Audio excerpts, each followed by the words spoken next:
graduate and can become business owners as they have apprenticed while schooling. There's less crime in society as there's less unemployment. And then these students are actually job creators upon graduation or even while in school. Okay, there are many students who are employed even while in school as opposed to job seekers when they finish. So for me, in finishing, every problem is a potentially profitable business opportunity. When we see, for example, for me right now, it's a time of opportunity for African entrepreneurs. Okay, there is inflation abroad, the naira is devalued.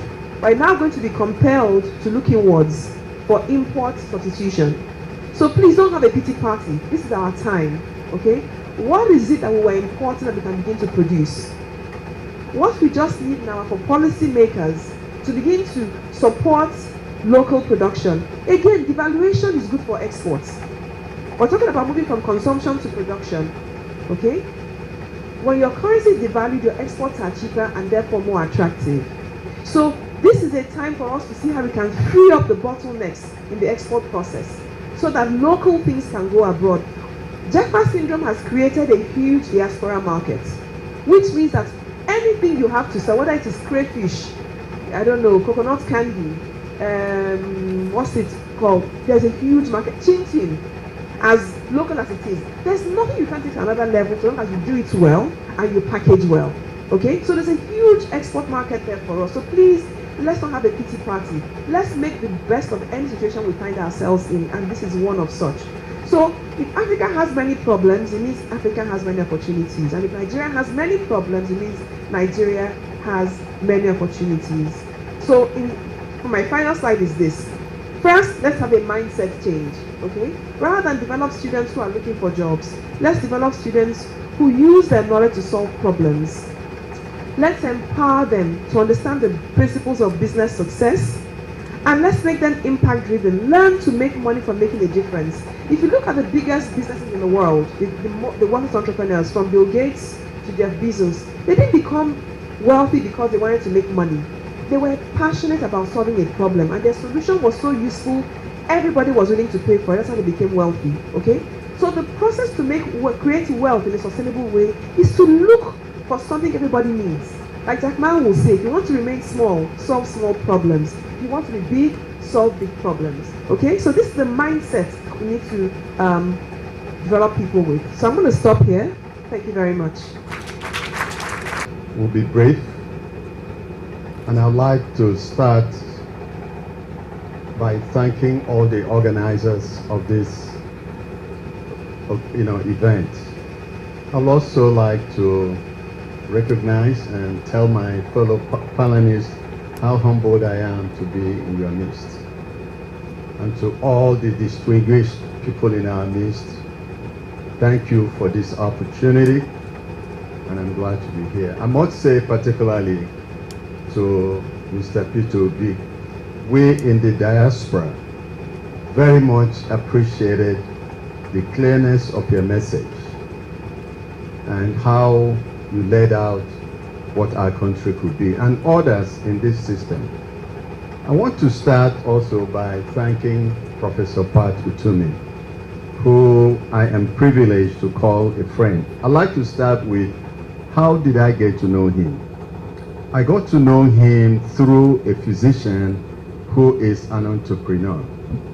He had an issue that needed to be resolved in order to get the permits he needed to build a very innovative center that he wanted to build. They couldn't give him the permits. His architect was a Nigerian. And after they went around for a while, the people that needed to clear said, you need to go, if you go to this firm, which is the company I worked for then, Parsons Sprinkle, and have them take a look at what you want to do and do that, they would approve it. So he came, and unfortunately our staff did now rejected him and said, we don't do with this level of work. The company I worked for, and in fact when I was in charge, was things like the Panama Canal. If you've gone to Atlanta Airport, things like the Atlanta Airport, huge mega projects. So his architect said to him, but there is the guy that is there who is the boss, is a Nigerian. If you can get to him, he might help you. But don't tell him I gave you his number. So Pat's mutual friend called me and said, here is the issues, and I explained it, and we took care of it. Our Honorable Prof talked about where to go. Let me give you one. In Nigerian, if you really want to make money, simply customer service. If you can perfect customer service in whatever you're doing, you're well. So Pat's mutual friend, after 1 month, I called him and I said, Doc, how did it go? Did we meet your needs? Was the things that people did were okay? He said, I don't understand the technical details. I took what you guys gave me to where I needed to go. They looked at it, they stamped my document, it was good for me. And then he said, by the way, I need you to meet someone.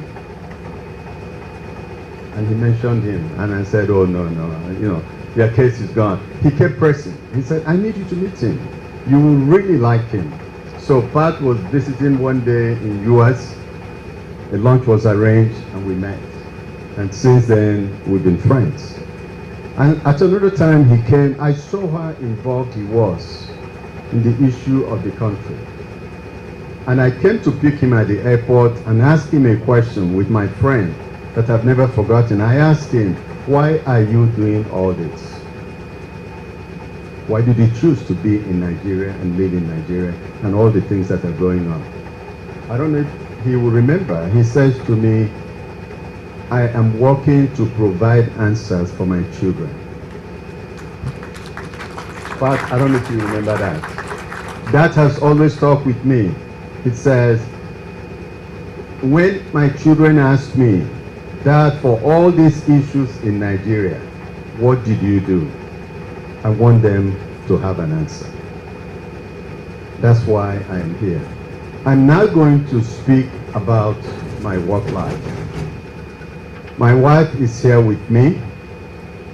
We've been married for 45 years. I met her in college. And we are doing a project now for the last 4 years. And that's what I want to centralize the topic today. And that is on building skills and turning those that you have built these skills to become entrepreneurs. I was born in Aba. I'm proud I was born in Aba. In secondary school, I got into a lot of problems with that because they thought that people from Aba were just, I don't know, sometimes hooligans. We're non-conformists, but I was born there and I visit there, and I will make a quick trip there before I get back to United States. I have spoken to governors about skill acquisition. I remember that I went to South governors many years ago and we spoke that. I've spoken to a few governors. When you look, and that's where my experience comes in, when you look at great nations, I'm trained an engineer, a planner, and an economist.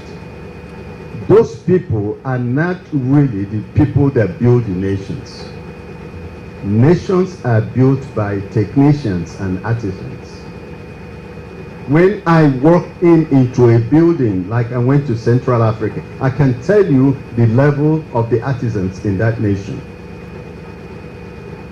When we were trying to do a small project in my village, one day I walked in and the builder was telling me that the people that were making the tiles, they bring them from Cotonou and to Togo. I was so enraged. They said, oh guy, you don't know. They can't get good tilers. And yet there are so many people unemployed in our nation. Last November, I was in Central African Republic for a project that I wanted to describe. I walked into a hotel. It's not the Transcourse. But you can see that the tile was very well laid. There were no chalk, corners all over. And I observed my friend, I said, these people, this is well done. He said, yeah, in this country, they do tiles well. In our country, we don't. Have you seen one of the single most problems in our nation? Plumbing. Go here and go to the restroom. And you can put in the edifice. walking into the plumbing. Immediately you finish, you start leaking. And I want to tell you some of the things that we've done. I will not define entrepreneur for you, it's already been defined. I will not define skills for you, it's already been defined. I'm here to make a plea that if our nation needs to grow, we need to put emphasis on technical skills, on communication skills, and customer service. That's how nations are built. So, when we go in to do the design and the planning, it's very few of us. For a very magnificent, powerful, complicated process, it wouldn't take 100 of us to do it. But when you go to build it, it takes thousands and thousands and thousands of people. That's where we need to think radically how we shape our country. So after many failed attempts of speaking to some of the people that can move things, at some point we said we would do something ourselves. And that's what I want to share with you today. One thing, and I talk to my friends in diaspora, and they're very excited what we're doing. And what I have told them is, it's not just the giving of the money. It's the giving of the time to mentor, to coach, to serve as a resource people to make it work. I want to share one personal experience. I speak from personal experience. The first time I brought my children to Nigeria, my sister lives in Port Harcourt. My wife was there. She had a big, reasonable supermarket. But I observed, every time she comes in the morning, she said, we have 4 kids. She said, what would you like for breakfast? Oatmeal. What would you like for this? And she said, go and get it in the store. Go and get it. One day I said, hey, my sister, are you keeping account? Don't worry, this is the place. Put your mouth aside. After that, I asked, I said, how would you know if your servers are doing the same? And I said, by the way, do you have an account? How much you do? And I said, you're going down. She said, God forbid. And eventually she went down. And I said, you don't know how to control inventory. You don't know how to understand revenue from costs. You don't know what profit means. And therefore you have eaten your seed money. It is not the devil that did it. At some other point she said, brother, can we start business? I said, no. You mean, do you want handout? I can give you. But we can't start business without understanding the principle of running a business.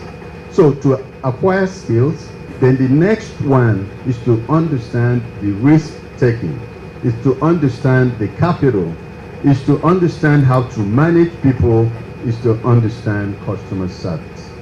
So I'd like now to bring it down to, after this many times of trying to get the government, in fact, that sometime Pat and I talked about how do we open up a vocational school. I was in Atlanta once and somebody came to work for me, he's Hispanic. And I found out that that man can do small electrical work. And he can do plumbing. He can do carpentry. I asked him, I said, where did you learn all this? He said, the school that we went to before we came prepared them to come into the country. He said, they teach you those as basics. So you choose the line that you want to go to. If you want to go to building systems, you get all those basics. We don't have that. And so when people leave from here to come to abroad, and they are not sufficiently engaged, they are dishwashers, they are taxi drivers. And I'm here to say we can change that, and that's what the professor is saying that we do. But let me tell you what we did 4 years ago. We decided to put some seed money, and we made it 2 conditions. One is that we will provide seed money for people to do vocational training, but there ought to be people managing them, and that the seed money to learn the skill is free. If you want to go on to become an entrepreneur, it's not free. We will now teach you the principles of how you do that. So the first time we took in 20 people, 3 electricians, they call them, seamsters and tailors, but they like the word fashion designers. So we took 7 men, 7 women. We took in 5 people that did laptop and cell phone repairs. But the whole idea is that when we train you, we want, he said 4 years, and I said, no, show me the curriculum. We went back and forth, put it at 3 years. And we did that. So what is the training? We created a Zoom meeting where we watched the progress and talked to them. In fact, we had somebody else that we gave little change who goes to inspect that the people that are working are really there. You would say, does that make sense? Because what happens the day they don't have transport money or something happened or there was fight, you don't see them. But we push them through and they finished that. We come to the next series. The question becomes now, in fact, I know the young man who was doing the electrical. When I visited after 1 year and 3 months, he says, okay, I have really great news. And I said, what is it? He said, I can wire the whole house now. And I said, good, but don't wire yet. I said, learn a little bit more before you wire. There are safety and all that. But we got them through, we learned things. And we have very good news. That same young man, when we went 6 months to his graduation, he comes back, he's very verbose, very excited. He says, I am almost done. And I said, yes. He said, but in my spare time, I learned through, instead of going to YouTube and play, I use it to learn how to do air conditioning. And I said, that's marvelous. He said, now I want to learn solar installation and repairs. And I said, we will train you. So when we leave, we're launching the next cohort. And who are those? There will be 3 electrical paneling installation and repairs. There will be auto mechanics. The guy actually an electrician. So we took 3 electricians. I estimated 35% success rate going in. But it came up a lot much higher. One of the electrical guys dropped out to go to university to a point. After a while, the other young man says he's borrowing money from me now because he can't make up. And he comes back to say, can we get back into the program? And I said, not until next time. Because not everyone needs to go to university education. But I learned through walking to Passing Spring to Hub, I can come in, we can do the master design, we can do all of those later, but it takes great electricians. It takes great artists to put all of those in place. So I'm asking, and as you go in, think about building that skill. What is the next group that we're going now? So when they finished, I went back, and that's where the business comes in. 3 young ladies, they were doing well. And I said, let's talk about, he said, 3 of them said, we have bought our own sewing machines. And I said, really, how did you get it? He said, while we were working towards our own, last years, we were doing sewing by the side. And that's helped us to get through our sewing. And I said, good. And he said, now we want stores where we can buy. I said, okay, each of you want a store? I said, yeah. I said, have you thought about 4 of you joining together and own a store first? And as you make money, you can now support opening up other stores. That's where the mentoring and coaching comes in. And said, if each of you buy a store, you will not buy it when there is big traffic. You want to find a particular location. After that message, they didn't buy the store, they were sewing in their places. But today, one of those folks have now her own store, have 2 machines, have now an apprentice. So we went back to the group that were supporting them, and we started teaching building wealth within the community to a point. Said, you have an elementary school, a secondary school, a nursing school, they all require uniform. Have you thought about bringing these people to be part of the group that make their uniform? He said, that's a great idea. They talked to the principal. They didn't force him or her. They gave samples. Out of the 12 people that graduated from sewing, they asked, can anyone that wants to volunteer to be tested, do so. 4 volunteered, a man and 3 ladies. And they sewed it beautifully. So now they are into now making school uniform. And I told the folks, I said, when they make those uniforms, they sell it. They bring part of the money back to you. The principle of money is that you want it to circulate within your unit a few times before it escapes. And I said, what about the weddings and the funeral where you make all uniforms? Have you thought about that? So inside that ecosystem now, they are beginning to build wealth. I say that to say it's possible that we start. And now we are getting into the panelists, the master trainers. We stood and said to them, do you understand that you can build a business a little bit more? How about now growing to a point, if you need, we work together, and you have an electrical store and parts, because that's part of what the challenge is. So there is great opportunity to build, and we don't have to wait and speak to all His Excellencies to make that happen. We can start small. And I'm finding out that some of my friends in the diaspora was coming in. When we came last time to meet, I invited one of my friends in Houston. He didn't know that this work was going on. And we sat down and they were interviewing the next series of people. And there was a particular young lady. Actually, she's a girl. She looked so young. I kept wondering, why is she there? At some point, I couldn't resist it. I asked her, how old are you? She says, 12. And I paused. I said, aren't you supposed to be in school? I was expecting an answer, I have no one to pay my fees. That was the answer I was expecting. And I already had a response, we can help you. He said, sir, no, I am in school, SS2 or XS1. He said, I'm in school. And I said, then what do you want to do with this? She said, I want to learn this skill on the side. As I grow, I'm very interested.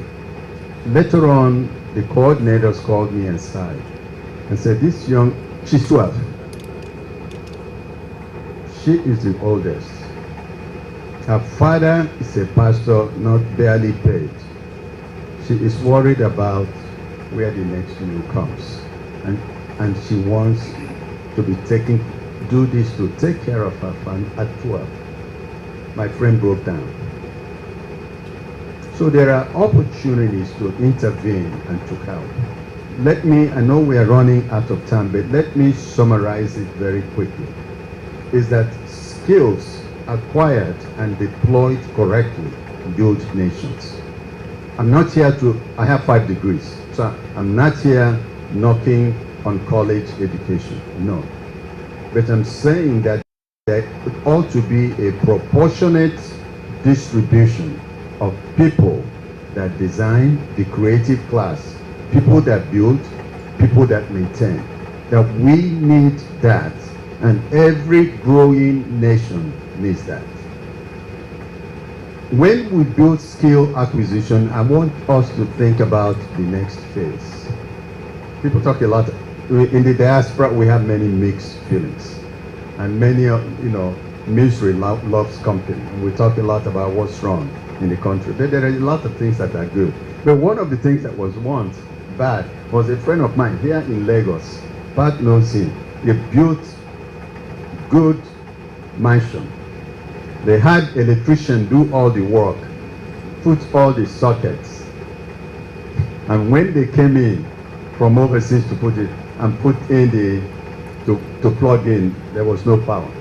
And it turned out that man did not wire the place. And he has gone. And he didn't do it to one person. He didn't do it to 2. That was gone. Till today, I don't know whether the man didn't have skills, or he was just a thief, or he took the money and he moved on. But Nigeria has great opportunities. Nigeria has Anyway, a lot in common. Probably we were born on the same day, that's why.